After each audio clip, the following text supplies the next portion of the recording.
How you build your land is up to you. Plan ahead the many choices to build your engine in Middle Ages. And today we'll be teaching you how to play Middle Ages, game designed by Marc-Andre and published by Studio H. And hello everyone, it's Stella. And Tarrant from Meeple University. And hey, if you enjoyed this video after watching, you really help us by like, subscribe, and let us know what you think in the comments. That seriously will help us bring more videos. Alright, now let's get to the classroom. In Middle Ages, players are competing lords, trying to build up the wealthiest fiefdoms. Over 16 rounds of play, players will make choices to determine the tiles they'll add to their fiefdoms, which includes the wealth they'll earn for doing so, as well as determining their place in turn order for the subsequent rounds. After adding 16 tiles and enduring 4 events, the player with the most wealth will be the winner. To set up, give each player a player board and the matching coloured Lord and Scout. Make supplies of all the wealth tokens. You start with none and your aim is to get the most.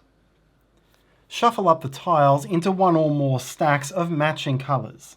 You'll use only the blue tiles in a 2 or 3 player game, and you'll have supplies of blue tiles and supplies of orange tiles in the 4 or 5 player game. Then, regardless of your player count, you'll start dealing out tiles from the blue deck. For each row, draw as many tiles as there are players in the game plus 1, so this will be for a 4-player game. Rearrange the tiles in ascending order from left to right. For duplicates, it doesn't matter because the tiles are identical on the other side, and then flip them face up. Go through this same process of ordering, then flipping in all 4 rows. Then below this market of tiles, shuffle and deal out face up 4 event cards from the deck, returning any leftovers to the box.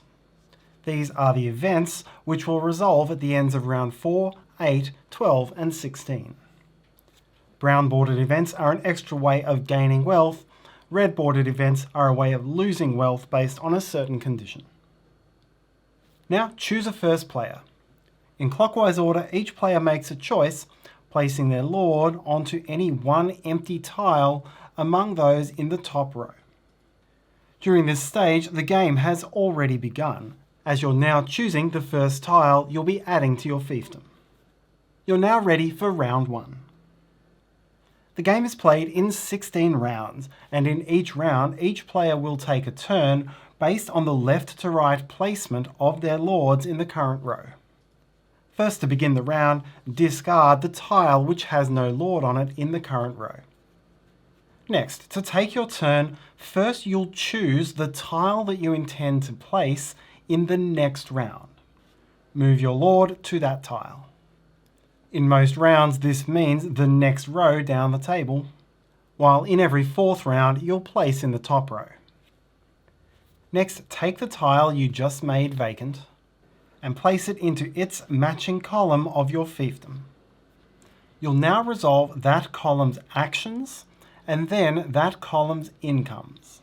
And to get a better idea for how this works, let's go to a later phase of the game with a few more tiles in place. Your left column is for fields.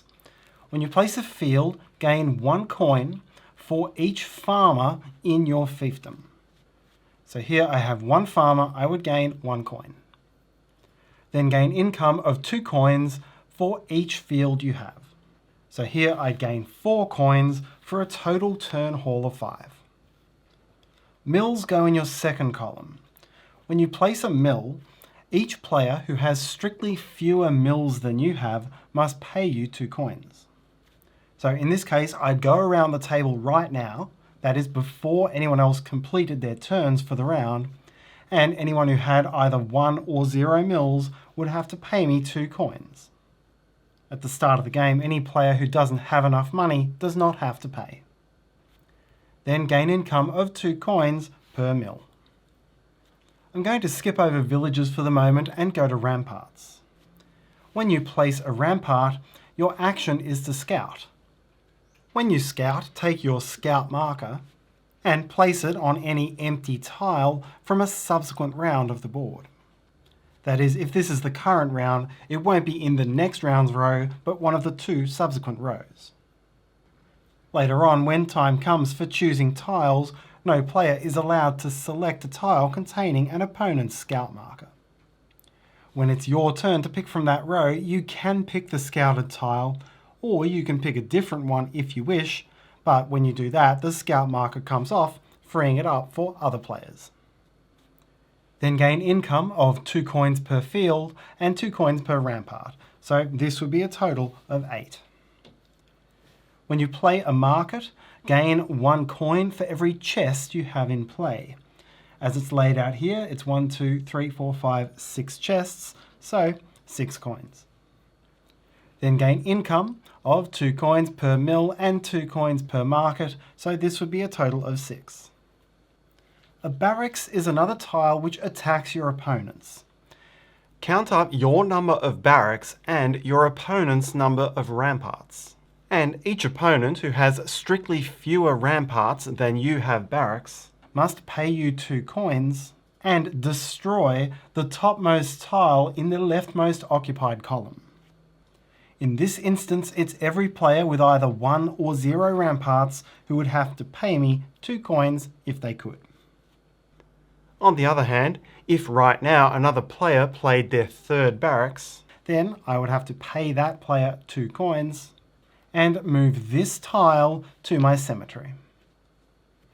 After resolving the attack effect, gain the income, which is 2 coins per village and 2 coins per barracks. So this would be a total of 4. Knowing this, I'll now go back to the village.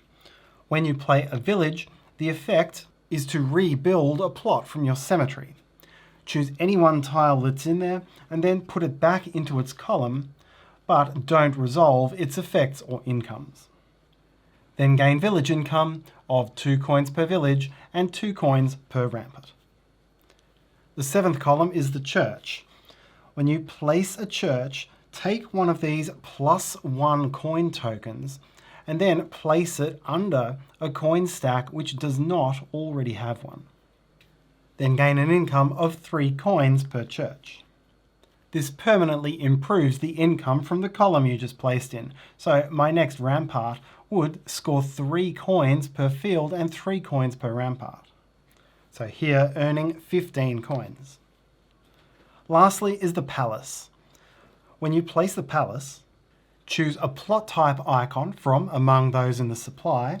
The game begins with 1 of each type, and once it's taken, it's no longer available for any other player. And put it into this slot of a column which doesn't already have one, and which doesn't already show that icon. This token could go here, but could not go here. Then gain an income of 3 coins per palace.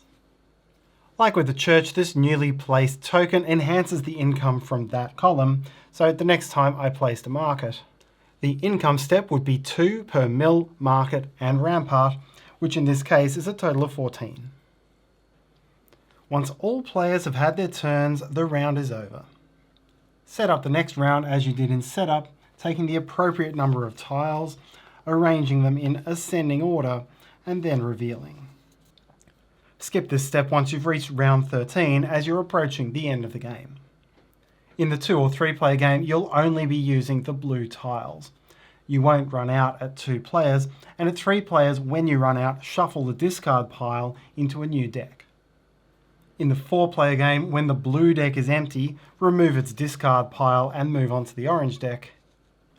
While in the 5 player game, when the orange tiles run out, shuffle the blue and orange discards back into the deck. Then, if you've just completed the 4th, 8th, 12th or 16th round, resolve the next event in sequence. These have a variety of effects which apply to all players, such as gaining 2 coins for every field, or having to destroy a palace, which works the same way as destroying a tile from a barracks. I won't go through all of these, but there's a full description in the rulebook. The game ends after the 16th round is complete and the 4th event has been resolved. Then any players who do not have a balanced fiefdom, that is, has any empty columns, are punished by losing 10 coins per empty column. After these penalties, the player with the most money wins. If tied, whoever has the most palaces breaks the tie. If still tied, most churches, then most barracks, and so on until the tie is broken. And that's how to play Middle Ages. And thanks so much for watching. Please like, subscribe, and let us know what you think, and share this video if you enjoyed. And hopefully you have a wonderful day. See you next time.